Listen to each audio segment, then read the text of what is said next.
has lost the race even before it starts. Mm. So for me, optimism is the foundation of success. Show me a man who is pessimistic, and I'll tell you a man that will never go far. So, Please, I want that quote on the graphic design by the morning. Show so, me a man. Say that again, sir. yeah, I said, show me a man, Who's pessimistic? yes, and I'll show you a man that will Who never will go never far. go far. Because optimism is the fuel that propels you to greatness. Mm.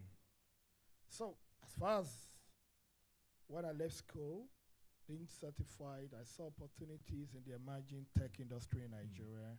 And of course, being an IT person myself, and I decided to start something, you know. And I always say this, a great man is not a man that learns from his mistakes. A great man is a man who learns from the mistakes of others to avoid the same mistake. That's what makes you great. Baba is just dropping bars. So, Baba just a drop bars. Number 2, another one. so for me, I saw the opportunities and I decided to, you know, and we thank God at 24, we started, I started. When did you make your first million? Well, my first million, honestly, I think my first million was, I want to say, my first million, I was, if I can recall, I think it was at the age of 20. 20. Yeah. And that was part of the things that propelled you into. Yeah. And the major thing at the age of 24. Wow. Yeah. Wow. And all of those knowledge in technology Yeah. is what you're using to devote the ministry now. I don't think it's about knowledge. You know, that's something I would like to clarify. I don't just think it's about the knowledge of technology.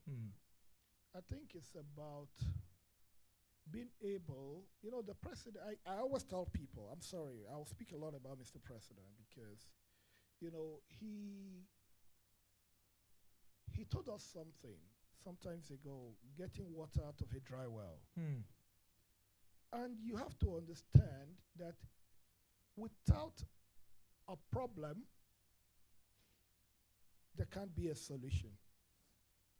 And what it means basically is if the problem does not exist, then there will be no problem to be solved. And if there's no problem to be solved, then there will never be invention and creation. Understand that very clearly. All right?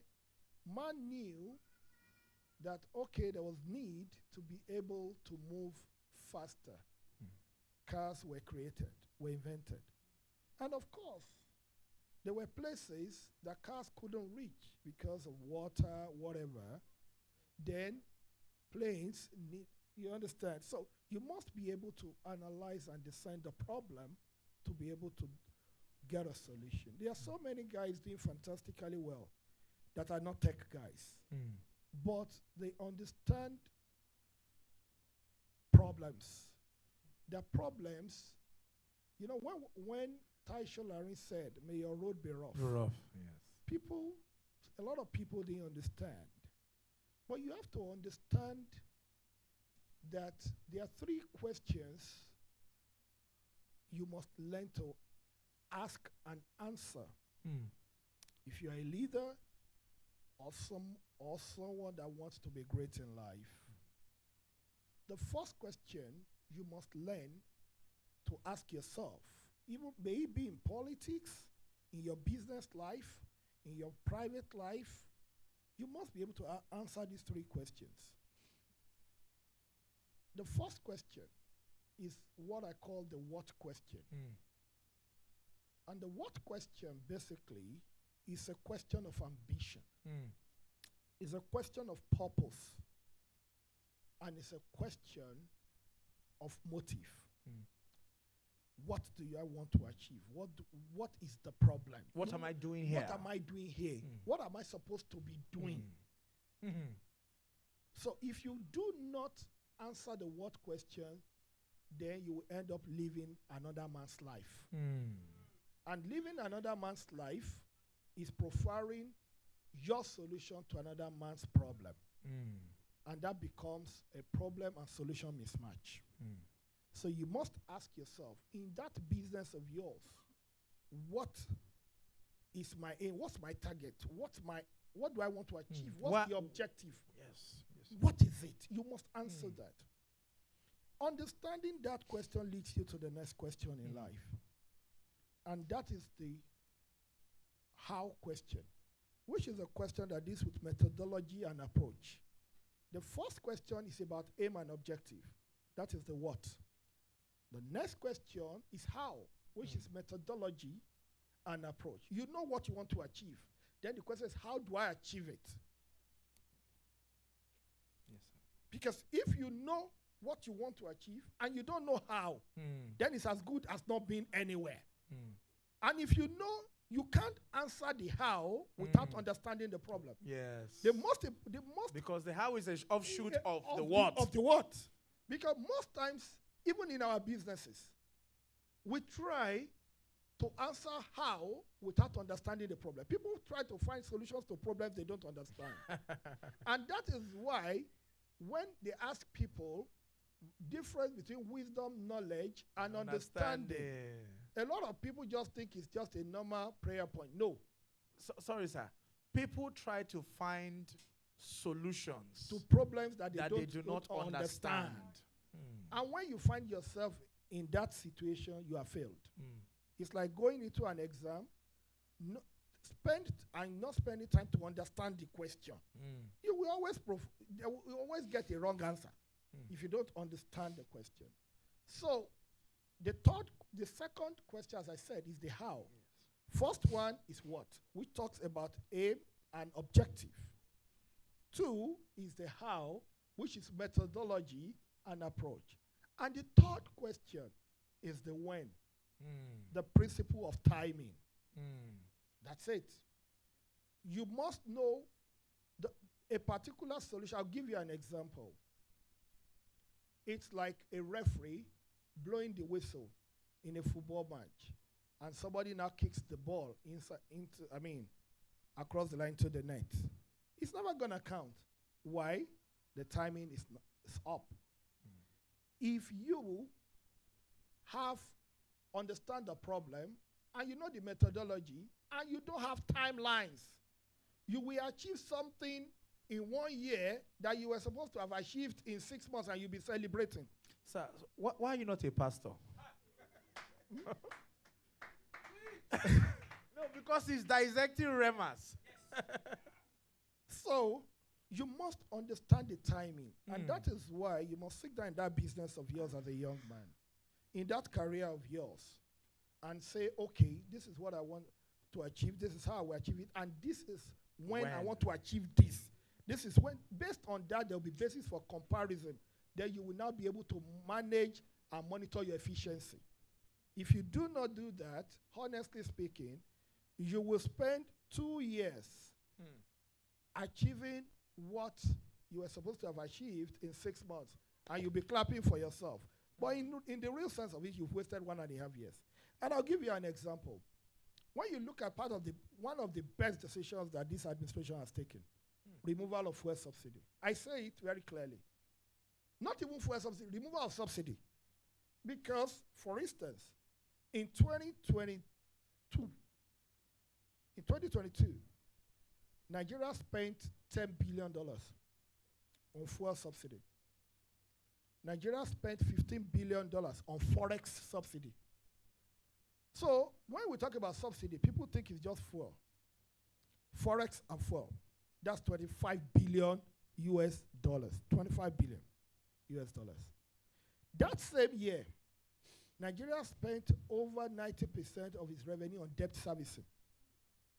So you're servicing debt with over 90% of your revenue, and you're spending $25 billion on consumption.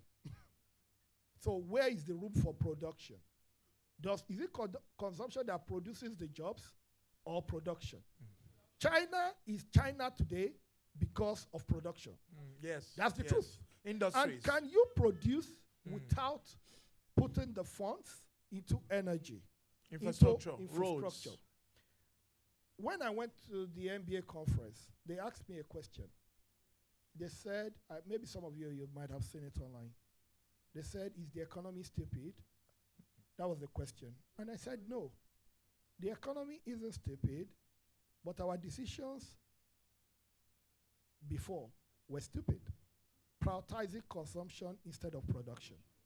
So this president came and changed that. But let me tell you what, if the president, do you know the number of presidents that have tried to remove subsidy to no avail? Yes. If he had not taken that decision that day, Yes. It would be hard. I'm telling you. It would be hard. It would be But hard. you can see the president, he took his decision. Yes. The timing was right. Yes. So it is not good enough knowing what you want to achieve. It is not good enough knowing how to achieve what you want to achieve. But it becomes a perfect piece of cake if you know when to achieve what you want to achieve and how to achieve what you want to achieve. So that brings me to Ecclesiastes chapter 9 verse 12. It says, a man that does not know his time is like a bird that does not know his nest. Exactly. And I always tell people this. Honestly speaking, timing is key in life. It's timing. There are two words young people must understand well.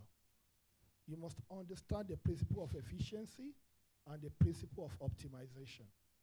Once you understand these two things. Please explain, sir. Efficiency, optimization. Yeah. Efficiency is for you to, in whatever you're doing, be the best at what you're doing. And let efficient. It's not about the workload. It's about the output.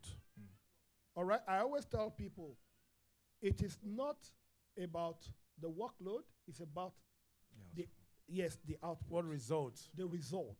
So you must design ways that will be efficient, that will be able to save time.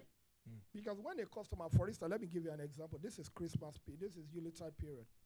You're a fashion designer. People give you clothes or whatever. You must do a perfect job, but at the best time. You must be efficient in doing that. People pay more for efficiency.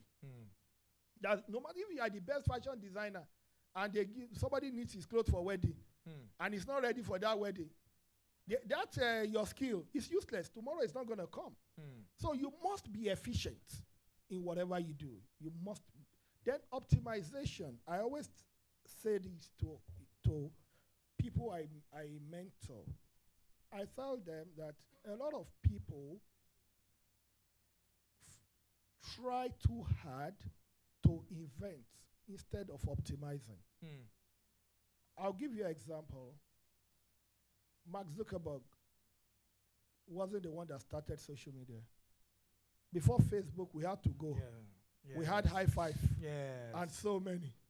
But he came, he optimized solutions that were already there. And people pay for that optimization, and today he brought something extra. WhatsApp optimized that thing on BlackBerry. So, BlackBerry Messenger. Yes. BBM. And of course, you look at ByteDance, that's TikTok. Today, brought something, short videos, and today, go see the valuation of that. I'll give you another example. Look at OPay. Yes. OPay came, they saw a problem, either we like it or not, that for especially traders, people that transfer money, and immediately they optimized it and created that. And used our phone numbers. And used the phone number, made it available. And today, see the valuation. So sometimes, what is important, and you also look at even satellite communication.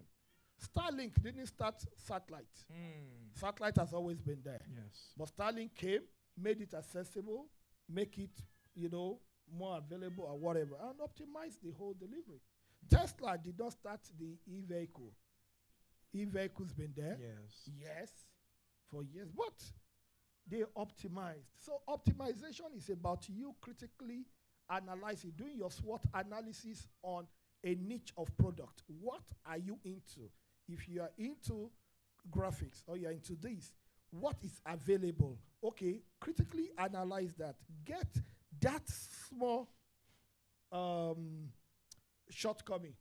Solve that problem. repackage it, and people will buy it from you. Please give the philosopher minister a big round of applause. Okay, because of time, I'm going to go to you guys. I heard somebody saying we all have OPay here. We don't want to know what your OPay number is. Okay, so please go straight to the point. We're not going to be able to take a lot of questions because of time. Be straight to the point, be succinct, and don't do protocol. I will start from the man in suit. I need a pen and a paper for HM. The man in jacket with the red tie, yeah. I want a pen for HM so I can write down. We'll take the questions in groups. And then he will be able to just respond at once, and then we can. Let me take questions. Okay, go ahead, sir. Thank you very much, Honorable Minister. In fact, I have learned what I've not known before. Thank you very much. And I also appreciate time, question, yes. All right, so my question is this. I know that you've talked about optimization, and somebody like me, I believe so much in that. And I want a situation whereby Nigerian youth can be given an opportunity to bring their innovations and their invention into the Ministry of Education. Please, that's my Education or interior? Interior. Thank you. Sir, and before we go to the next question, sir, it's one of the things I wanted to ask as well. What should Nigeria expect in 2026? Just on the side, sir.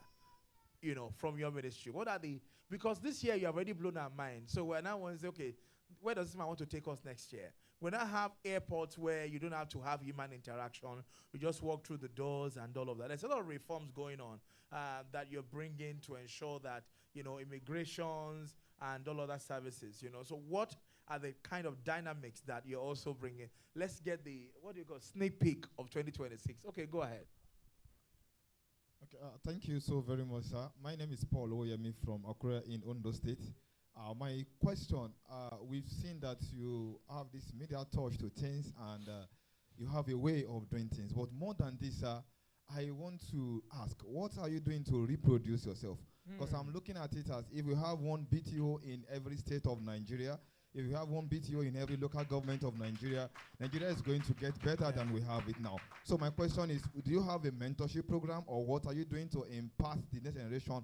And if there is one, I want to subscribe myself to that as the first subscriber this night. Thank you. Then as a request, I am the cohort lead for National Health Fellow for Ondo State. And we've been trying to get our attention to see you. So this is our humble request.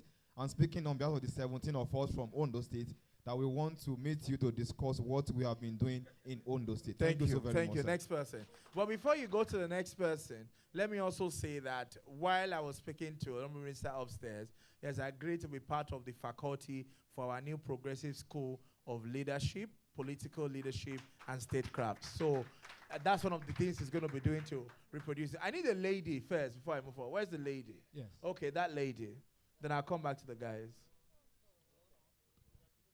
Good evening, Honorable Minister, sir. My name is Dr. Nkechi Emmanuel, the founder of Daritas Care Foundation. I'm so passionate about human trafficking. As a social worker, I'm part of my I think job. you're before the AC, so it's blowing into your mic. Okay. Yeah. As a social worker, I'm part of my job. We experience such. I want to know what your ministry is doing to strengthen illegal cross-bordering, human trafficking. Is there any synergy between the border control department and the NAPTIP? Thank you. And also, I would avail myself the opportunity to be a volunteer for sensitization in the area of human trafficking. Thank you very much. Can I have the other hands? Let's see your hands. Okay, so let's take that guy with the cap. And then we'll take this gentleman here. Good evening, Honorable Oh, you are Minister. there. Okay, I'll come to you. My name is Yusuf Adebayo. I'm from Kwara. My question is the porosity of the border and how to identify the illegal migrants. I think last administration, there was this Ministry of Communication that been set up by the past president. And the NIM is under the Ministry of Communication then. And there was a policy that been speed up from that ministry synergize the NIM with individual phone numbers. And at a point, I think there are some phone numbers that are stop working due to that connectivity. But now, Mr. President have done a great work to shift the NIM to the Ministry of Interior. So now, what is the initiative that you are bringing on board that will help the NIM with the Immigrations Agency and Communication Agency to track the illegal migrants? Thank you. Let's take the gentleman in jacket, and then I think we'll take one or two, and then we'll close the wrap up for this first section. Oh, thank you so very much for the opportunity. Yes, we'll come to you next. Honorable Minister, sir, my two questions bother on the correctional services One and question. the civil defense. I do not know whether the case of Awele Adiola from Kwara State that has been making trend in recent time has reached you. It's a case of a woman who got scammed by a certain Mr. Ayeni from Ibarra prison in Abeokuta. If the case has gotten to you, Honorable Minister, because we learned that the attention of your office has been drawn, please, sir, what has been done so far? If not, please, we would like you to follow it up. Then beyond that, I would actually want the Ministry of Interior to see beyond the bad side of what has been done by Mr. Ayeni. How about the correctional services? I mean the prisoners. How about Nigeria optimize opportunity by allowing them to be working while in prison, such that by the time they finish their terms and come out, they may have a goodwill to fall back to. Thank you so very much. Thank you. The lady in Ankara. Kampala, yes. Your Excellency, my name is Ambassador Peace Onuri. I'm the President CEO of African Sports Tourism Agency, and I'm also... I think it's a lot of Omolori Kwara people here today. Regarding the CDC FYB recruitment that is going on, a lot of news has been